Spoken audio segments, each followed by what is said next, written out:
Hi, Orange Girl here with another Mix It Up Monday, the October edition for paper issues. I'm using these three different manufacturers. I'm just getting all wild here and mixing manufacturers for some different kinds of ink. I'm going to start with the packaging technique here. This video is going to be super short compared to my other videos. It's not going to have my entire process, just the technique that I'm using this month, and I'm hoping that you will play along with us. We're trying to use some stencils this month, and so what I'm doing here is I'm just going to start with the packaging technique. I just put a little bit of ink on my packaging, and then I go ahead and add a little bit of water. My idea here when I started was I wanted to water down that ink a little bit, use the packaging technique. It'll make it a little bit lighter if I water down the ink. And then I want to use stencils with the straight up ink. So not adding water to, and it should be a little darker, right? But I also wanted to make this ink run, or this paint to run on the page. So I added a bunch of water, and then you can see me trying there and it wasn't working. So I went ahead and I got out my watercolors, and luckily I had colors that matched almost nearly perfectly without having to mix anything. And that's more of what I was looking for. You see how that yellow, it's looking like it's drizzled on there a little bit. So I'm adding tons of water and some paint, and I'm just, oh, I love that. So as you can imagine, I did gesso my paper first. This is just white cardstock. I applied some gesso before I started. It was completely dry when I started.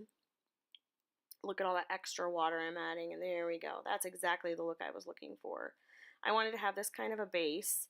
I do wipe a little bit of it off because I want it to be fairly light. Because when I put the stencil over the top, I want the stencils to shine through. But not so much that it makes a huge difference. I mostly just want it to add some subtle texture. So here I am back, it's all dry, and now I have the same inks and a stencil.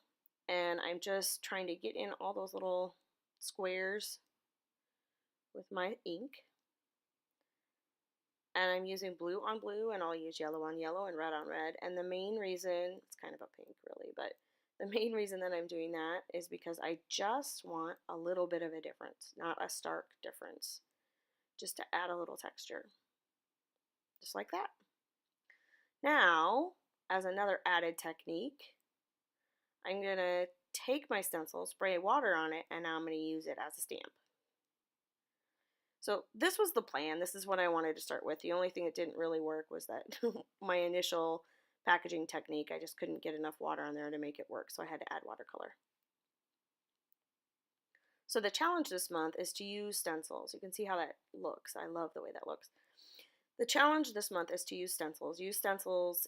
If you are someone that uses stencils all the time, pick a different way to use stencils. I've used it kind of 3 different ways. I used it with ink, and then actually 2 different ways. With ink, and then like this, and then I sprayed the stencil and used kind of the inverse, or used it as a stamp. So that's 2 different ways, and on the blog, the ladies have many, many, many other ways. So if it's something that you already do, try stencils in a different way. If it's something that you don't use very often, then just use stencils. All you gotta do then is link them up, and you could win a prize. You never know. Plus, it's just fun to share. So here come the photos. There's my final design. I used a lot of Amy Tan for this, some flair from the Fair for Buttons, and there's the close-ups. I hope you play along this month. This is a really fun layout to make and a fun technique. Can't wait to see what you make.